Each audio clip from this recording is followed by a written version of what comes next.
आज हम स्टार्ट करेंगे चैप्टर 5 का लेक्चर नंबर 4 और इसमें हम 5.2 के बचे हुए क्वेश्चन डिस्कस करेंगे।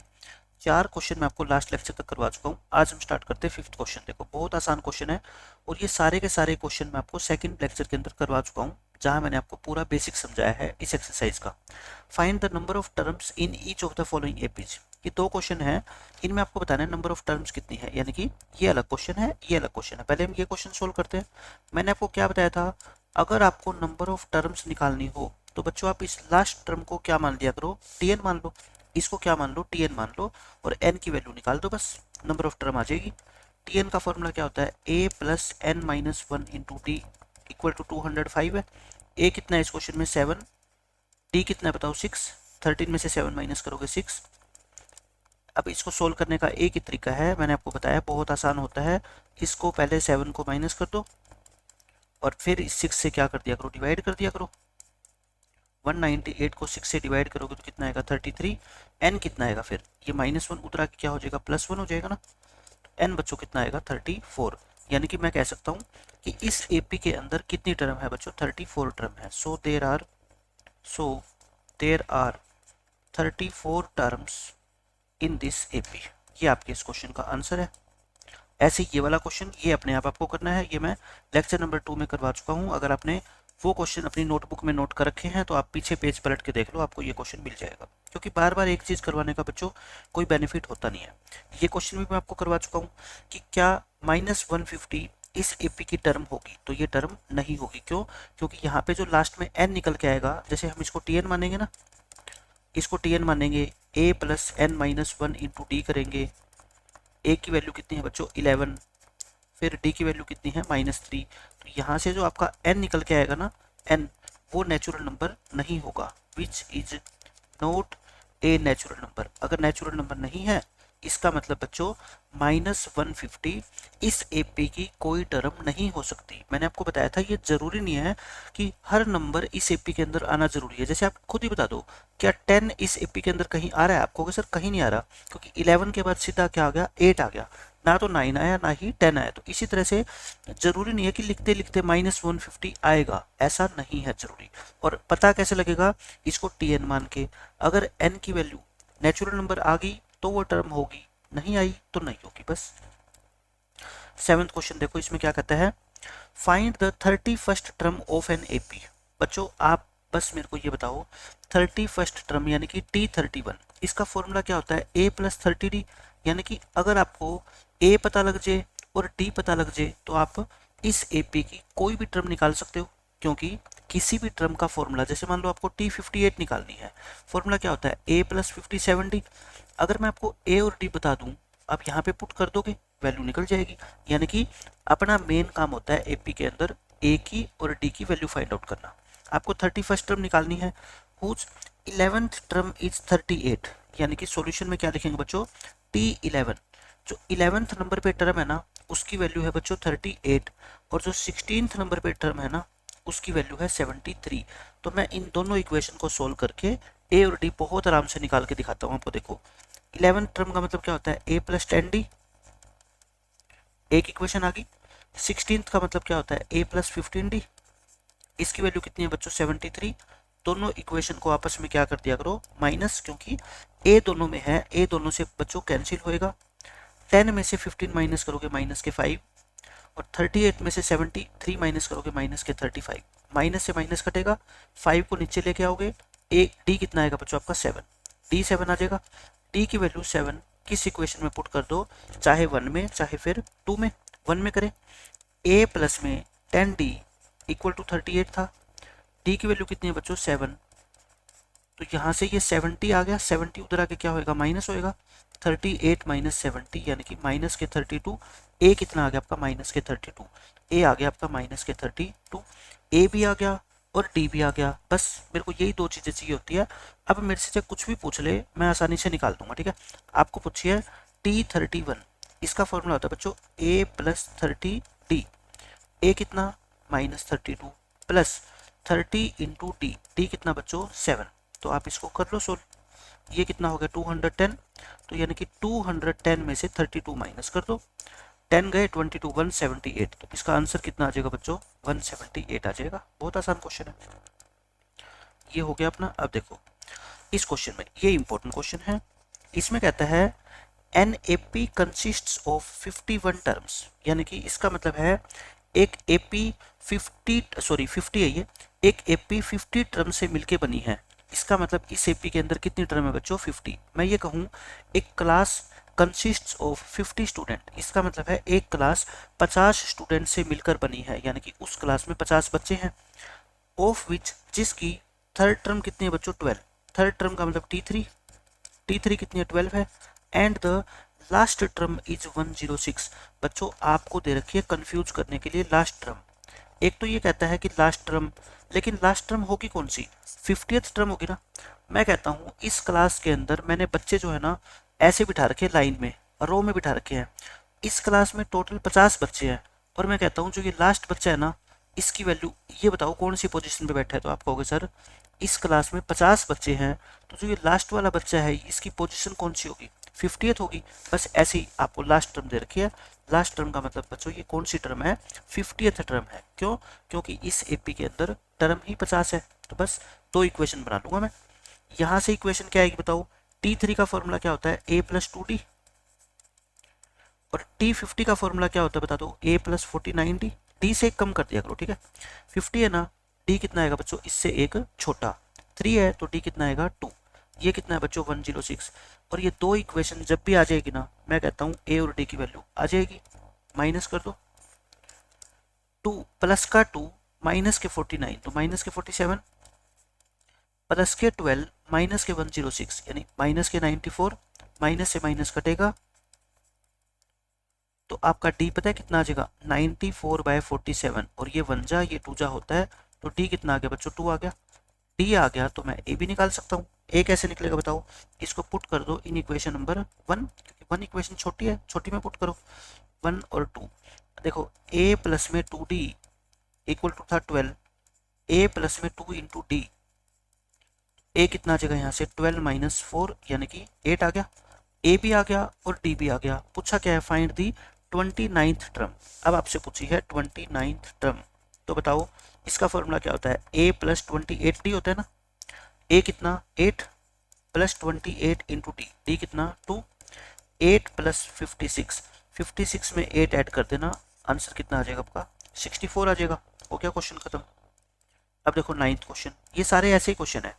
इसमें कहता है the third and the 9th term of an AP are 4 and -8 respectively. मतलब एक एपी है जिसकी थर्ड टर्म की अगर मैं बात करूँ तो वो तो है 4, और 9th टर्म की अगर बात करूँ तो वो कितनी है बच्चों? 8। रिस्पेक्टिवली का मतलब होता है पहले थर्ड है फिर 9th, तो पहले थर्ड की वैल्यू है फिर किसकी वैल्यू है बच्चों? 9th की। ऐसे इसी ऑर्डर में अपने को लेना है। थर्ड टर्म का मतलब क्या होता है? T3, और 9th टर्म का मतलब क्या होता है? T9। और मैंने कितनी बार ऐसी इक्वेशन आपको सोल्व करके दिखाई है। T3 का फॉर्मूला क्या होता है? A + 2D, और T9 का फॉर्मूला क्या होता है बच्चों? A + 8D। अब इन दोनों इक्वेशन को सोल्व करके हम किसकी वैल्यू निकाल सकते हैं बच्चों? A और D की निकाल सकते हैं। निकालो। पहले आप A और D निकाला करो, बाकी सारी बातें बाद में पढ़ा करो। कट गया। प्लस के 2 माइनस के 8 माइनस के 6 आएगा। 4 + के 8, 4 + 8 कितना होता है? 12। ये माइनस वहाँ शिफ्ट हो जाएगा और 6 से डिवाइड कर दो, तो टी कितना आएगा बच्चों? -2। अगर डी आ गया तो मैं ए भी निकाल सकता हूँ। क्यों? क्योंकि इसमें मैं फर्स्ट इक्वेशन में पुट कर दूंगा डी को। a + 2d इक्वल टू आपका था बच्चों 4। a + 2 इंटू डी, डी का मतलब -2। ये क्या हो गया? प्लस माइनस माइनस, तो ये -4 उधर आके क्या हो जाएगा? +4। a कितना आ गया अपना? 8 आ गया। मैंने a भी निकाल दिया और मैंने d भी निकाल दिया। मैं कहता हूँ अगर a और d आ गए ना तो AP का हर क्वेश्चन सोल्व हो जाएगा। इसमें पूछ रखा है which term of this AP is 0। अब ये कहता है इस AP की कौन सी टर्म 0 होगी। इसका मतलब ये है बच्चों, देखो ऐसे है ये AP, इस AP की थर्ड टर्म कितनी है बच्चों? 4। 1 2 थर्ड, यानी कि थर्ड टर्म की वैल्यू कितनी है? 4। 9th term 4th 5th 6th 7 8 9, 9th term की वैल्यू कितनी है? -8 है। कहता है इसकी कोई ना कोई टर्म 0 भी होगी। आप अब मेरे को बताओ, ये 4 है, ये -8 है, 0 कहाँ पे आएगा? कहीं ना कहीं इनके बीच में आएगा 0। तो कहता है कौन सी टर्म होगी। मैंने क्या बताया था? अगर आपको ये निकालना है कि कोई एपी दे रखी है और ये पूछ ले जीरो कौन से नंबर पे आएगा, तो आप उसको टीएन मान लो। लेट कर लो बच्चों, इसको क्या मान लो आप, टीएन मान लो। किसको? जीरो को। मैं मान लेता हूँ जीरो जो है ना वो nth पोजीशन पे आएगा। टीएन का formula a plus N minus one into d होता है। a कितना बच्चों? 8 plus N minus one into d, d कितना? -2 इक्वल टू 0। ये क्या करोगे आप, इस प्लस 8 को उधर ले जाओ, माइनस से माइनस कटेगा, 2 नीचे जाएगा, 4 एन कितना आएगा फिर 5। इसका मतलब मैं कह सकता हूँ कि फिफ्थ नंबर पे जीरो आएगा। सो जीरो जो है ना वो कौन सी टर्म है बच्चों? इसकी फिफ्थ टर्म है। ठीक है, मैं प्रूव करके दिखाऊं, वेरिफिकेशन कर देता हूँ। ये एग्जाम में नहीं करनी आपको, ठीक है, रफ में बेशक कर लेना, फेयर में नहीं करनी।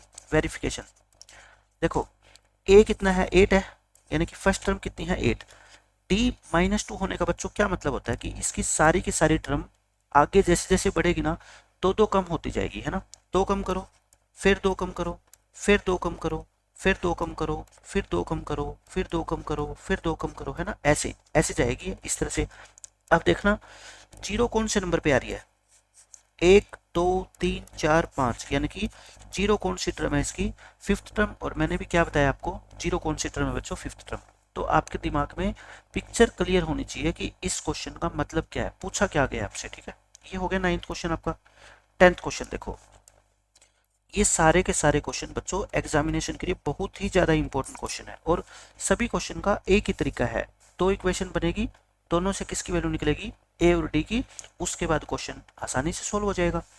इसमें आपसे कहता है the 17th term of an AP exceeds, exceeds का मतलब क्या होता है बच्चों? ज़्यादा, यानी कि 17th टर्म की वैल्यू है ना इसकी 10th टर्म से 7 ज़्यादा है। क्या कहता है बच्चों? मैं हिंदी में लिख देता हूँ। 17th टर्म की वैल्यू, अभी आपको पता लग जाएगा, 17th टर्म की वैल्यू इसकी 10th टर्म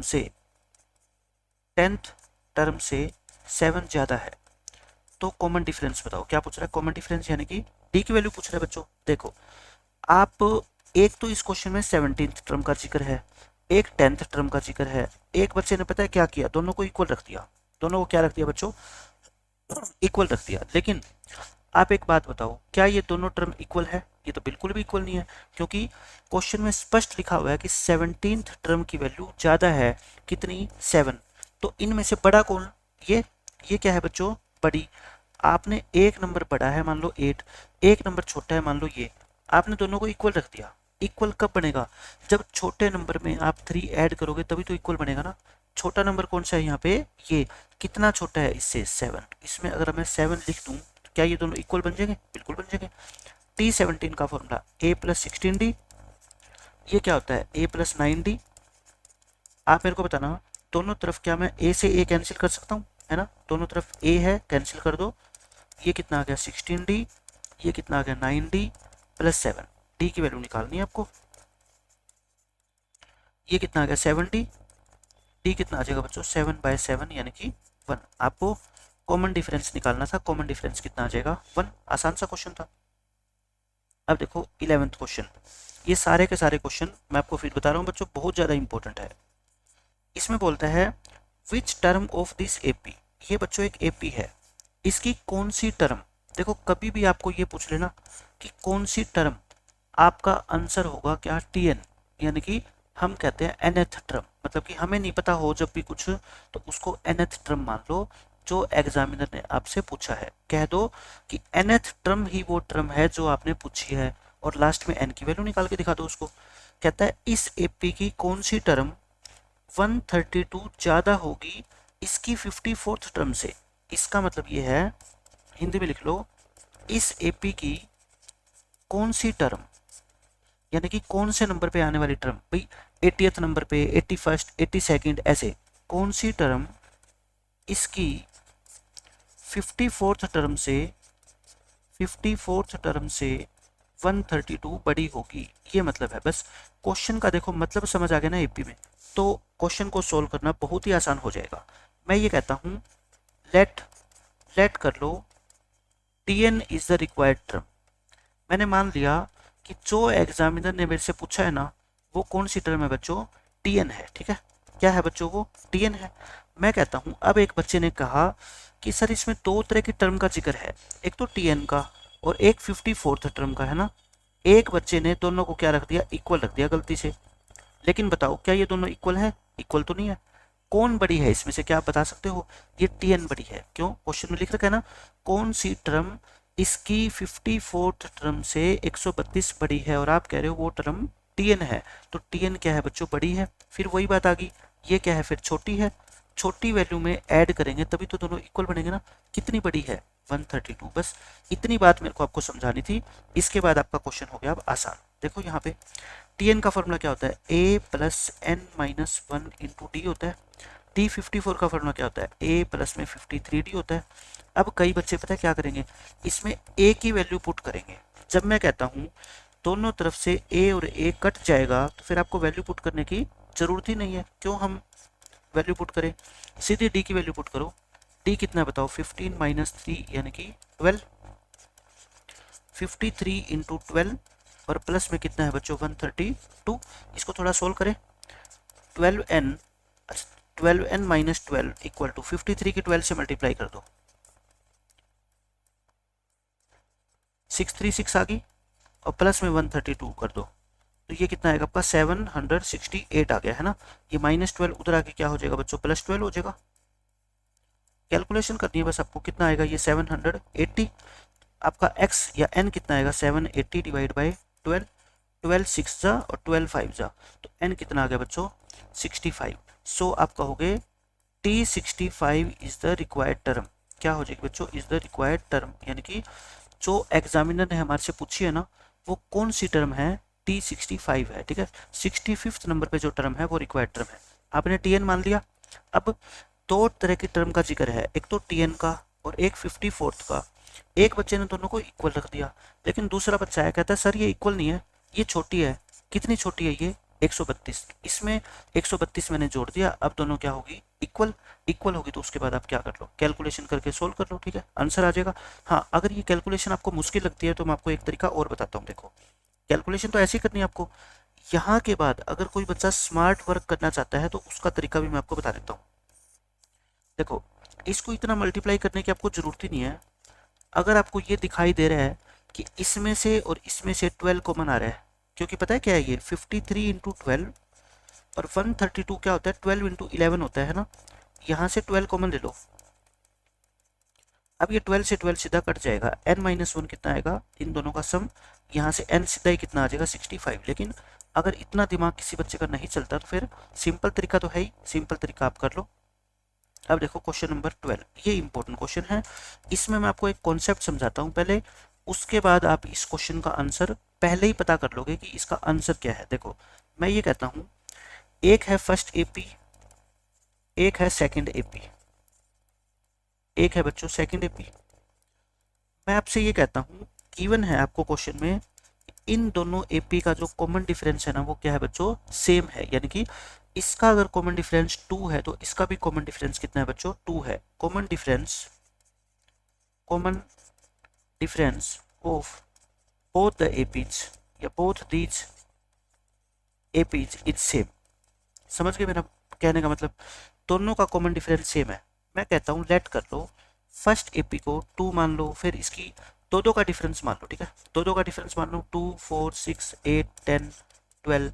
मैं आपको एक कॉन्सेप्ट सिखाना चाहता हूँ। ये इसमें डिफरेंस कितने का बताओ? कॉमन डिफरेंस कितने का है? 2 का। इसमें भी कॉमन डिफरेंस कितने का होगा? 2 का, क्योंकि मैंने लिखा है मान लो कि दोनों का कॉमन डिफरेंस क्या है? सेम है।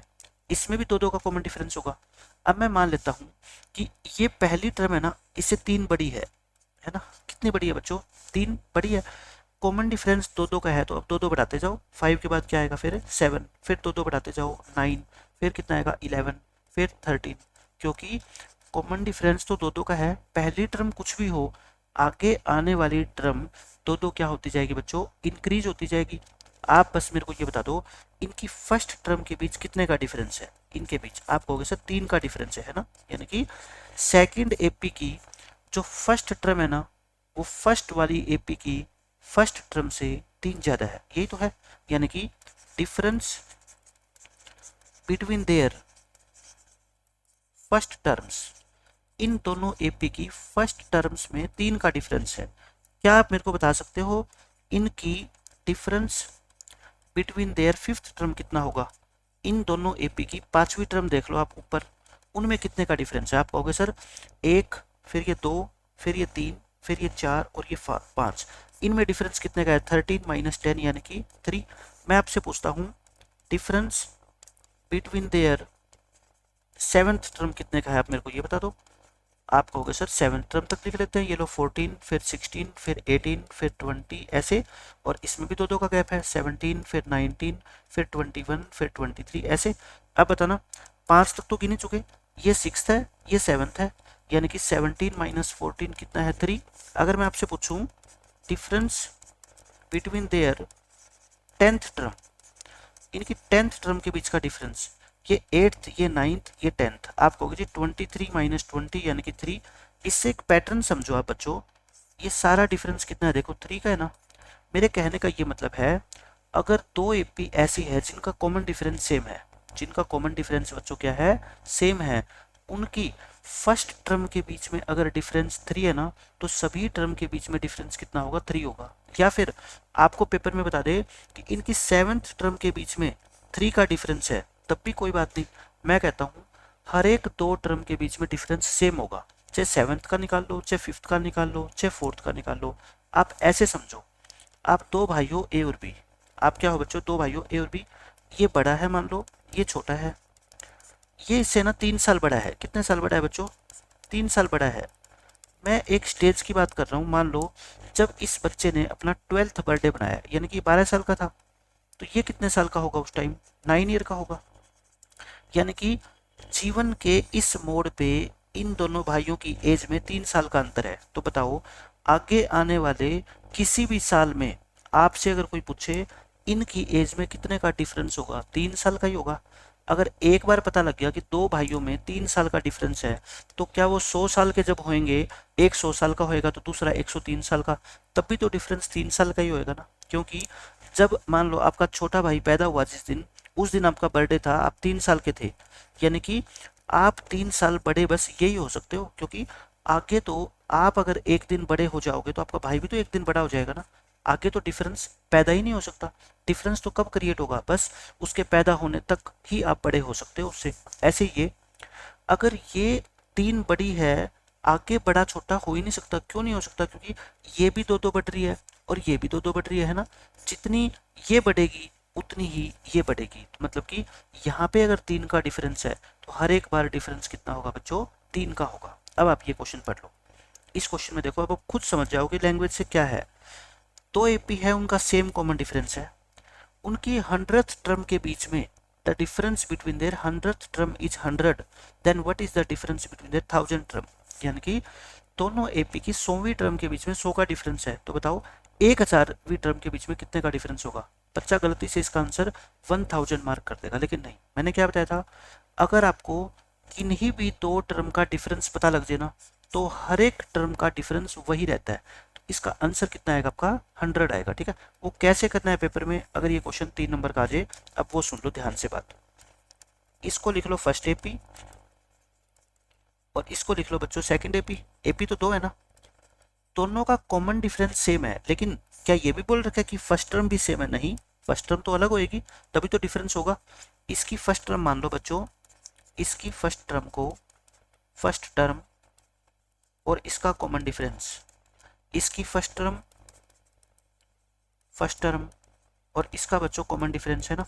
देखो कॉमन डिफरेंस तो सेम है, तो कॉमन डिफरेंस को तो आप इसका भी डी मान लो और इसका भी डी मान लो, लेकिन फर्स्ट टर्म बच्चों सेम नहीं है। एक की फर्स्ट टर्म कैपिटल ए मान लो, एक की स्मॉल ए मान लो, मान सकता हूँ मैं, कोई प्रॉब्लम नहीं है, मानना ही है मैंने। ठीक है, इसकी बताओ 100th टर्म क्या होगी, क्योंकि 100th टर्म का डिफरेंस देखा ना, 100th टर्म क्या होगी, ए प्लस 99 होता है ना, ए कितना है, कैपिटल ए प्लस 99 और इसकी 100th टर्म क्या होगी बताओ, स्मॉल ए आ जाएगा, है ना। 100 टर्म का फॉर्मूला होता है ए प्लस 99। अकॉर्डिंग टू क्वेश्चन आप मेरे को बता दो, इन 100th टर्म का डिफरेंस और इस 100 टर्म का डिफरेंस कितना है बच्चों, 100 है ना। यानी कि ए प्लस 99 और ये ए प्लस 99 अगर मैं देखूं, इनके बीच में कितने का डिफरेंस है बच्चों, 100 का। हो गया। अब बताओ, ये जो ब्रैकेट आप खोलोगे, इस ब्रैकेट को खोलोगे तो ए और माइनस के 90 90 से तो कट जाएगा, ये कैपिटल ए है, ये स्मॉल ए है, यानी कि इनकी पहली टर्म के बीच में देखो ये क्या है, ए माइनस ए का मतलब क्या हुआ, पहली टर्म के बीच में डिफरेंस कितने का है 100। मैंने बताया था ना, अगर 100वीं टर्म के बीच में 100 का डिफरेंस है, इनकी पहली टर्म के बीच में भी 100 का डिफरेंस होगा, ठीक है। और 1000वीं टर्म के बीच में भी कितने का डिफरेंस होगा, 100 का। अब मैं प्रूव करके बताता हूँ। ये मान लो थर्ड इक्वेशन है। नाउ इसकी 1000वीं टर्म बताना कितनी होगी, ए प्लस 999 और इसकी 1000वीं टर्म बताना, ये स्मॉल ए हो जाएगा, है ना। आपको फाइंड क्या करना है, आपको फाइंड करना है बच्चों कि इसकी जो 1000वीं टर्म है और इसकी 1000वीं टर्म है, इन दोनों के बीच में डिफरेंस, यानी कि ए प्लस 999 माइनस स्मॉल ए प्लस 999, ये चीज आपको फाइंड आउट करनी है बच्चों। तो देखना, ब्रैकेट खोलोगे ये हो जाएगा, डी तो कट ही जाएगा, है ना। डी वाली टर्म तो बच्चों क्या हो जाएगी, कट ही जाएगी। क्या बच गया, ए माइनस ए, और ए माइनस ए की वैल्यू कितनी है बताना, 100 फ्रॉम इक्वेशन नंबर 3। यही आपका क्या है, आंसर है। तो मैं यही आपको बताना चाहता था कि अगर दो एपी का कॉमन डिफरेंस सेम है, उनकी 100वीं टर्म के बीच में जितना डिफरेंस है ना, वही डिफरेंस उनकी हर एक दो कॉरस्पॉन्डिंग टर्म के बीच में होगा। तो पहली टर्म का भी डिफरेंस इतना ही होगा, 1000वीं टर्म का भी डिफरेंस होगा, ठीक है। ये आंसर है। करना आपको ऐसे है, लेकिन मैंने आपको समझा दिया कि ऐसा होता क्यों है। अब देखो आपका 13th क्वेश्चन, ये बहुत इंपॉर्टेंट, बहुत ही ज़्यादा इंपॉर्टेंट क्वेश्चन है और बहुत ही ज़्यादा इजी। इजी तो है ही है, इसमें तो कोई डाउट ही नहीं है। इसमें कहता है आपको कि how many 3 digit numbers are divisible by 7। इसका मतलब क्या है, 3 डिजिट के, हिंदी में लिखना चाहो तो लिख लो, 3 डिजिट के ऐसे कितने नंबर है जो 7 से डिवाइड हो जाते हैं। पहले तो मैं आपको ये बताता हूँ बच्चों, 3 डिजिट के सारे नंबर आप मेरे को बता दो। 3 डिजिट के सारे नंबर कितने हैं। आप कहोगे सर 3 डिजिट के नंबर है ना 100 से स्टार्ट होते हैं, फिर 101, फिर 102, 103 ऐसे आते हैं ना। ये 3 डिजिट के नंबर होते हैं बच्चों। लास्ट नंबर कौन सा होता है, 999 होता है। लेकिन आपसे पूछा है इनमें से सिर्फ वो नंबर जो 7 से डिवाइड होते हैं, the numbers which are divisible by 7, which are, मैं आपको रफ में करके दिखा रहा हूँ पहले, ठीक है। डिविजिबल बाय 7, इनमें से वे नंबर छांट दो जो 7 से डिवाइड होते हैं। एक तो पहला नंबर और एक लास्ट नंबर छांट लो, ठीक है। पहला नंबर क्या 107 से डिवाइड होता है, बिल्कुल भी नहीं होता। अगर आपको टेबल आती है तो 15 7 जा 105 होता है, यानी कि पहला नंबर है 105। इससे अगला कितना होगा, आप कहोगे सर 7 ऐड कर दो 112। इससे अगला कितना होगा 119, यानी कि 7 7 ऐड करते जाओ बच्चों, अगले नंबर आते जाएंगे, है ना।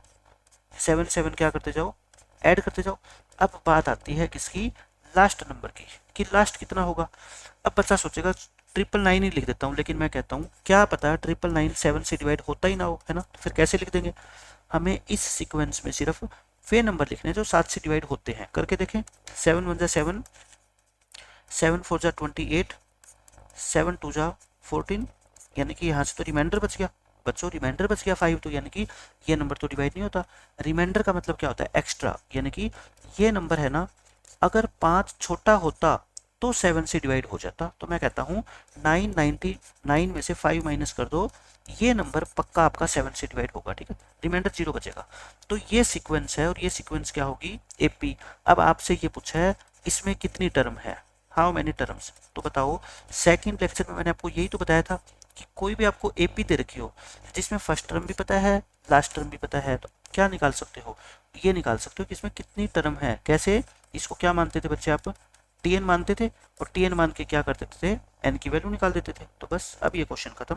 अब देखो हम क्या लिखेंगे, the 3 digit numbers, the 3 digit numbers which are divisible by 7, which are divisible by 7 are. कौन कौन से नंबर बताओ। पहला नंबर कौन सा, 105, इससे अगला 112, फिर 119, और सबसे लास्ट कौन सा 994। ये तो क्या है बच्चों, एक एपी है। फर्स्ट टर्म कितनी है इसमें 105, कॉमन डिफरेंस तो 7 का ही होगा, है ना। ये लास्ट टर्म कितनी है, इसको टीएन मान लो, इसको क्या मान लो बच्चों, टीएन मान लो। अब आप किसकी वैल्यू निकालोगे, एन की। टीएन का formula a plus N minus 1 into t. A कितना 105, डी कितना बच्चों 7। इसको क्या करेंगे, सोल्व करेंगे। 105 को उधर ले जाओ, ये कितना हो जाएगा आपका 889, 7 से डिवाइड कर दें, 889 बाय 7 127, एन कितना आएगा, एक ऐड कर दें, आंसर कितना आ जाएगा आपका 128। तो आंसर कितना आ गया 128, यानी कि 3 डिजिट के 128 नंबर्स ऐसे हैं जो 7 से पूरे पूरे डिवाइड हो जाते हैं। करा कैसे मैंने सारा समझा दिया आपको, ठीक है। ये हो गया। 14th क्वेश्चन देखो, ये भी इंपॉर्टेंट क्वेश्चन है। ऐसे ऐसे क्वेश्चन ही छोटे छोटे पेपर में पूछे जाते हैं और बिल्कुल आसान होते हैं। ये कहता है how many multiples of 4 lie between 10 and 250। इसका मतलब है बच्चों 10 और 250 के बीच में, 10 और 250 के बीच में 4 के कितने मल्टीपल्स है। मल्टीपल्स का मतलब होता है गुणज, यानी कि जो नंबर 4 से डिवाइड हो जाते हैं, कितने मल्टीपल्स है। आप कहोगे सर अगर मेरे को ये पता लग जाए ना कि पहला कौन सा है और लास्ट कौन सा है, फिर तो मैं उसी तरह से क्वेश्चन को सोल्व कर दूंगा, है ना। 10 और 250 के बीच में पहला नंबर कौन सा है जो 4 से डिवाइड होएगा। 4 3 जा कितना होता है 12, यानी कि पहला नंबर कितना है बच्चों 12। इससे अगला नंबर बता सकते हो 4 बड़ा, क्योंकि 4 के मल्टीपल ढूंढ रहे हैं तो गैप कितने कितने का ले लो 4 4 का। 7 के मल्टीपल ढूंढने हैं तो 7 7 का गैप ले लो, ठीक है। एक इससे 4 बड़ा, फिर 4 बड़ा, फिर 4 बड़ा, लास्ट बता दो। लास्ट लास्ट कितना होगा, क्या 250 होगा। 250 तो 4 से डिवाइड नहीं होता, तो 248 होगा, है ना। 248, क्योंकि देखो 200 तो पूरा पूरा होता ही है और 48 भी 4 से डिवाइड होता है। ये आ गई। और ये क्या है बच्चों, एक एपी है। एपी के अंदर बताओ मेरे को फर्स्ट टर्म कितनी है 12, कॉमन डिफरेंस कितने का है 4 का, और इसको क्या मान लो बच्चों आप टीएन मान लो। बिल्कुल सेम पीछे वाला क्वेश्चन हो गया। इसको क्या मान लो आप टीएन, और एन की वैल्यू निकाल दो। टीएन होता है ए plus N minus 1 into t, ये होता है। ए कितना आ गया बच्चों आपका 12 plus N minus 1 into t, t कितना है 4। यहाँ से मैं एन की वैल्यू निकाल देता हूँ। 12 को क्या कर दो माइनस कर दो, ये कितना आ गया 236 आ गया। 4 को नीचे ले जाओ, 236 बाई 4, 4 5 जा 4 9 जा, ये आ गया। एन कितना आएगा 59 प्लस 1 यानी कि 60। आंसर हमारा क्या आ गया बच्चों 60, यानी कि 10 और 250 के बीच में 60 नंबर्स ऐसे हैं जो 4 से पूरे पूरे डिवाइड हो जाएंगे। ये मैं आपको कहना चाहता हूँ, ठीक है। तो ये थे बच्चों हमारे क्वेश्चन नंबर 14 तक। जो नेक्स्ट 6 क्वेश्चन बच गए वो हम करेंगे नेक्स्ट लेक्चर के अंदर, और वो बिल्कुल आसान है। मैं फिर कहता हूँ अगर अभी तक बच्चे ने सेकंड लेक्चर नहीं देखा है किसी ने, पहले सेकंड लेक्चर को देख लो। ये पूरी की पूरी एक्सरसाइज आपको 5.2 आसान लगने वाली है, ठीक है। मिलते हैं नेक्स्ट लेक्चर में। Bye bye, take care.